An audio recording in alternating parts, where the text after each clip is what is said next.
علماء کرام و شعراء اعظام منبر نور پر جلوہ بار ہے، مولانا غلام احمد صاحب، حافظ رمضانی صاحب، حافظ سعید صاحب، حافظ ایوب صاحب، حافظ عابد صاحب، جتنے بھی علماء کرام ہیں، اس کے علاوہ معزز سامعین احترام، خواتین اسلام، میرے عزیز بچوں، السلام علیکم ورحمۃ اللہ تعالی وبرکاتہ۔ وعلیکم السلام ورحمۃ اللہ وبرکاتہ۔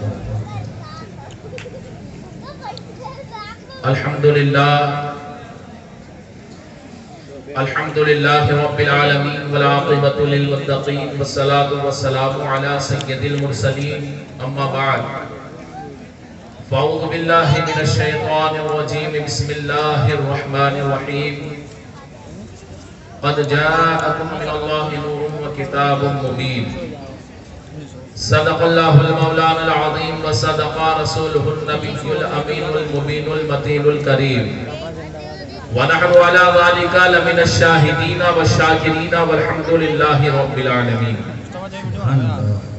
بادائے توحید کے متوالوں، شمع رسالت کے پروانوں، غوث و خواجہ کے دیوانوں، آقا کریم صلی اللہ تعالی علیہ وسلم کے پیارے پیارے امتیوں، آئیے ہم سب مل کر آقا نامدار مدینے کے تاجدار احمد مجتبی محمد مصطفیٰ صلی اللہ تعالی علیہ وسلم کی بارگاہ عالیجاں میں عقیدت و محبت کے ساتھ جھوم جھوم کر درود و سلام کا ہدیہ نچھاور کر لیتے ہیں۔ پڑھے باواز بلند، اللہم صلی علی سیدنا شفیعنا حبیبنا کریمنا و مولانا محمد بارک وسلم، صلو علیہ صلاۃ و سلام علیک یا رسول اللہ یا حبیب اللہ صلی اللہ تعالی علیہ وسلم۔ محفل میلاد کے تعلق سے شاعر کہتا ہے، رحمت کے نظارے ہیں میلاد، سبحان اللہ سبحان اللہ۔ جہاں محفل میلاد پاک کا انعقاد ہوتا ہے وہاں اللہ کی رحمتوں کا نزول ہوتا ہے، اور محفل میلاد پاک یقیناً ہمارے لیے بخشش کا ذریعہ ہے، نجات کا ذریعہ ہے۔ شاعر کہتا ہے، رحمت کے نظارے ہیں میلاد کی محفل میں، بخشش کے اشارے ہیں میلاد کی محفل میں، اور میلاد کی محفل ہم اس لیے سجاتے ہیں، سرکار ہمارے ہیں میلاد کی محفل۔ سبحان اللہ سبحان اللہ۔ ہمارا عقیدہ ہے کہ جہاں محفل میلاد پاک کا انعقاد ہوتا ہے، آقا کریم صلی اللہ تعالی علیہ وسلم روحانی طور پر وہاں تشریف لاتے ہیں، اپنے محبوبوں کی محفل کے اندر روحانی طور پر تشریف لاتے ہیں، اور یہی وجہ ہے کہ اس شاہ آقا کونین صلی اللہ تعالی علیہ وسلم کی بارگاہ عالیجاں میں خراج عقیدت پیش کرنے کے اعتبار سے محفل میلاد پاک کا انعقاد کرتے ہوئے نظر آتے ہیں۔ اور شاعر آگے کہتا ہے، اے عقل کے مارو کیوں ہم سے الجھتے ہو، اے عقل کے مارو کیوں ہم سے الجھتے ہو، ہم عشق کے مارے ہیں میلاد کی محفل میں۔ سبحان اللہ سبحان اللہ۔ جو عاشق رسول ہوتے ہیں وہی میلاد کی محفل میں آیا کرتے ہیں، اور جو عاشق رسول ہوتے ہیں وہی محفل میلاد پاک کا انعقاد کیا کرتے ہیں۔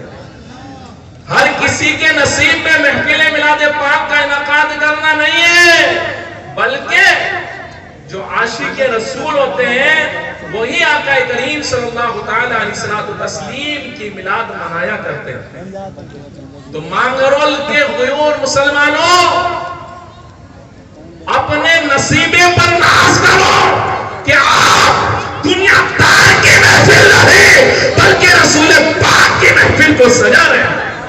سبحان اللہ سبحان اللہ، بہت سبحان اللہ۔ رسول پاک کی محفل آپ انعقاد کر رہے ہیں، آپ نے دنیا دار کی محفل نہیں سجائی ہے بلکہ رسول پاک کی محفل کا انعقاد کیا ہے۔ اور یہ بھی عقیدہ لے کر کے چلو، انشاءاللہ عز و جل یہ محفل میلاد پاک دنیا میں بھی کامیابی کا سبب بنے گی اور آخرت میں بھی نجات کا سبب بنتی ہوئی نظر آئے گی۔ سبحان اللہ سبحان اللہ۔ آپ نے جو کاوشیں کی ہے، محنتیں کی ہے، یہ آپ کی محنتیں رائگاں نہیں ہوگی، آپ کی محنتیں ضائع نہیں جائے گی۔ انشاءاللہ اللہ رب العزت اس محفل میلاد پاک کے انعقاد کا اجر انشاءاللہ اللہ رب العزت ضرور عطا فرمائے۔ خطبہ مسنونہ کے بعد جس آیت کریمہ کی تلاوت کر کے اپنا موضوع سخن بنایا، آیت مذکورہ کے تعلق سے تھوڑی دیر کے لیے میں آپ کے سامنے گفتگو کرنے کی سعادت حاصل کر رہا ہوں۔ اللہ رب العزت قرآن مجید میں ارشاد فرماتا ہے قد جاءکم من اللہ نور و کتاب مبین، تحقیق آیا تمہارے پاس اللہ کی جانب سے ایک نور اور ایک روشن کتاب۔ مفسران عظام بیان فرماتے ہیں، یہ مفتیان اکرام علماء اکرام منبر نور پر جلوہ بار ہے، انہوں نے بھی تفسیروں کا مطالعہ کیا الحمدللہ۔ تو مفسران عظام بیان فرماتے ہیں نور سے مراد ذات رسول پاک صلی اللہ تعالی علیہ وسلم ہے، اور کتاب مبین سے مراد قرآن مجید فرقان حمید اللہ کا پیارا کلام ہے۔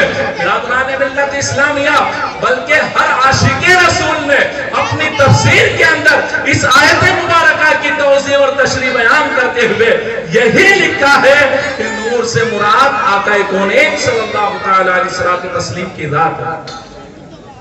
آپ حضرات کو میری گفتگو سمجھ میں آ رہی ہے یا نہیں سمجھ میں آ رہی ہے؟ آ رہی ہے؟ ہاتھ اٹھا کر کے یہ ثابت کر دو کہ ہاں ہمیں آپ کی گفتگو سمجھ میں آ رہی ہے۔ آ رہی ہے؟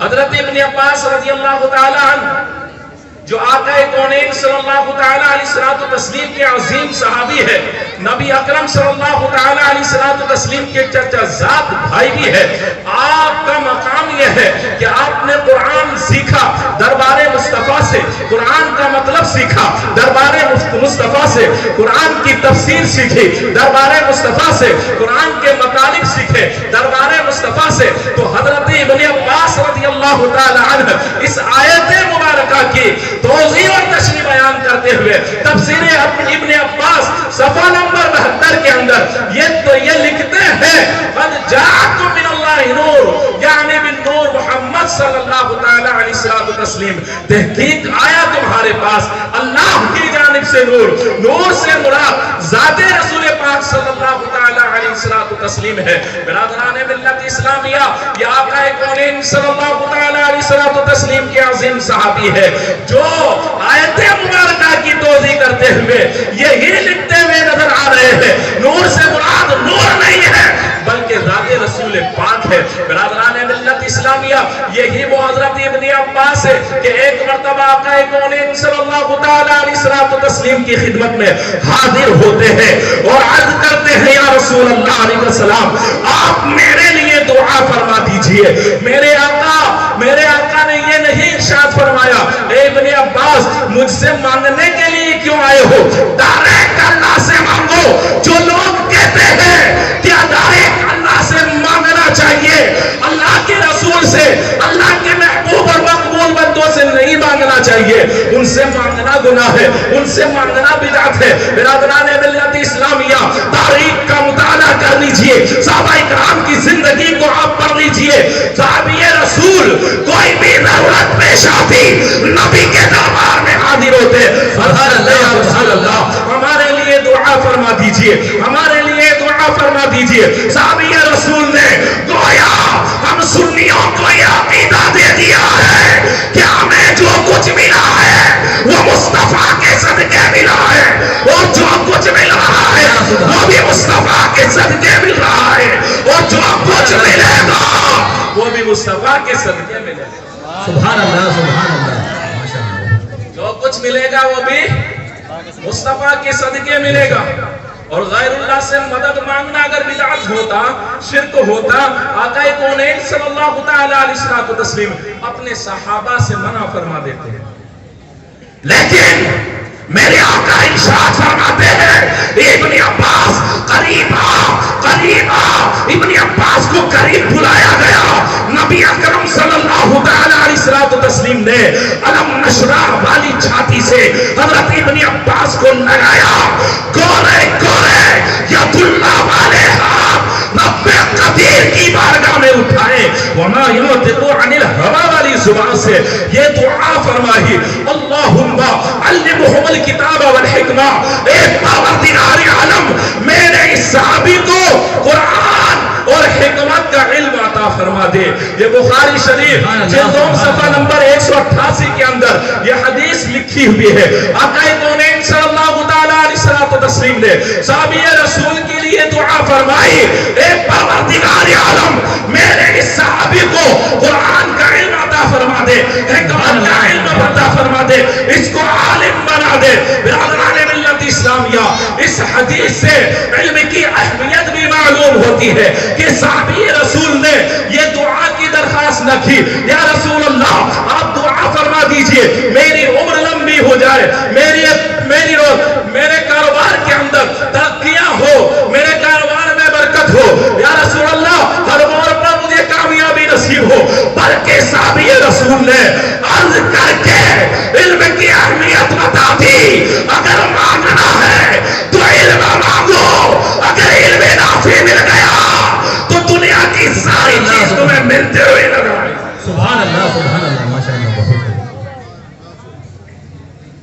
آقا کونین صلی اللہ تعالیٰ علیہ وسلم نے جب صحابی رسول کے لیے دعا کی ہوگی، اس وقت اللہ رب العزت نے حضرت جبرائیل کو حکم دیا ہوگا، اے جبرائیل جلدی جا جنت سے دست لے کر کیا، میرا محبوب دعا کر رہا ہے، میرے محبوب کی دعا کو قبول کر کے دست پہ رکھ کر کے میری بارگاہ میں پیش کر دے، تاکہ میرے محبوب کی دعا پر میں قبولیت کی مہر لگا دوں. میں میرے بندوں کو بتا دوں میرے نبی کا مقام کیا ہے، میرے نبی کی عصمت کیا ہے، میرے نبی کا مرتبہ کیا ہے. ارے میرے بندوں کو بتا دوں کہ میرا نبی جو مجھ سے دعا کرتا ہے اس کی دعا میں رد نہیں کرتا، بلکہ اس دعا کو میں قبول فرما لیا کرتا ہوں. یہی وجہ ہے اعلیٰ حضرت عظیم البرکت عشق و محبت ارشاد فرماتے ہیں، اجابت کا صحرا عنایت کا جوڑا، دلہن بن کے نکلی جب دعائے محمد، دلہن بن کے نکلی جب دعائے محمد. برادران ملت اسلامیہ، حضرت ابن عباس رضی اللہ تعالیٰ عنہ اس شان کے مالک ہے اور آپ بیان فرما رہے ہیں نور سے مراد آقا کونین صلی اللہ تعالیٰ علیہ وسلم کی ذات ہے. اس کے علاوہ میرے مطالعے میں 16 تفسیریں ہیں. الحمدللہ ہر تفسیر کے اندر یہی پڑھنے کو ملا ہے کہ نور سے مراد ذات رسول پاک ہے، اور قرآن کی 6 آیتیں ایسی ہیں جن سے یہ ثابت ہے کہ نور سے مراد آقا کونین صلی اللہ تعالیٰ علیہ وسلم کی ذات طیبہ ہے. لیکن آؤ سید الملائکہ کا عقیدہ لے لیا جائے، حضرت جبرائیل کا عقیدہ لے لیا جائے، حضرت جبرائیل سے پوچھ لیا جائے، اے جبرائیل آپ بتائیے آقا کونین صلی اللہ تعالیٰ علیہ وسلم کو آپ کیا مانتے ہیں؟ آپ نور مانتے ہیں یا عام بشر مانتے ہیں؟ کچھ لوگ نبی اکرم صلی اللہ تعالیٰ علیہ وسلم کی بارگاہ میں نازیبا کلمات استعمال کرتے ہوئے ایسے جملے اپنی زبان سے نکالتے ہوئے نظر آتے ہیں کہ وہ تو ہماری طرح بشر تھے. تو اے جبرائیل آپ بتائیے اللہ نے آپ کو سید الملائکہ بنایا ہے، آپ بتا دیجئے آپ نبی آخر الزمان کو کیا مانتے ہیں؟ اللہ اکبر کبیرہ. حضرت جبرائیل کی بارگاہ میں جب ہم نے یہ سوال عرض کیا تو حضرت جبرائیل کی بارگاہ سے یہ جواب ملا جو واقعہ میں آپ کو بتانے جا رہا ہوں. یہ واقعہ المیلاد النبی صفحہ نمبر 45 کے اندر لکھا ہوا ہے. اللہ اکبر کبیرہ. جب آقا کونین صلی اللہ تعالیٰ علیہ وسلم اس دنیا میں تشریف لانے والے تھے، حضرت جبرائیل سیدہ آمنہ کے گھر پر پہنچے، سیدہ آمنہ کی بارگاہ میں پہنچے. حضرت جبرائیل پوچھے آپ کے ہاتھ میں شربت کا پیالہ تھا، وہ لبالب بھرا ہوا تھا. حضرت جبرائیل نے سیدہ طیبہ طاہرہ حضرت آمنہ رضی اللہ تعالی عنہا کی بارگاہ میں وہ شربت کا پیالہ پیش کر دیا اور عرض کی اے اماں جان اس شربت کو نوش کرو، اس شربت کو آپ پی لو. اللہ اکبر کبیرہ. تاریخ شاہد ہے حضرت جبرائیل نے شربت کا پیالہ ماں آمنہ کی خدمت میں پیش کیا. ماں آمنہ نے اس کو پیا، اتنا پیا ماں آمنہ شکم شیر ہو گئی، ماں آمنہ کا پیٹ بھر گیا. لیکن ماں آمنہ فرماتی ہے جو بھی میں نے اس پیالے کو دیکھا پیالہ لبالب بھرا ہوا تھا، پیالے کے اندر ذرہ برابر بھی کمی نہ آئی تھی. ارے کمی کیوں آتی؟ کیونکہ سیدہ آمنہ کے شکم اطہر میں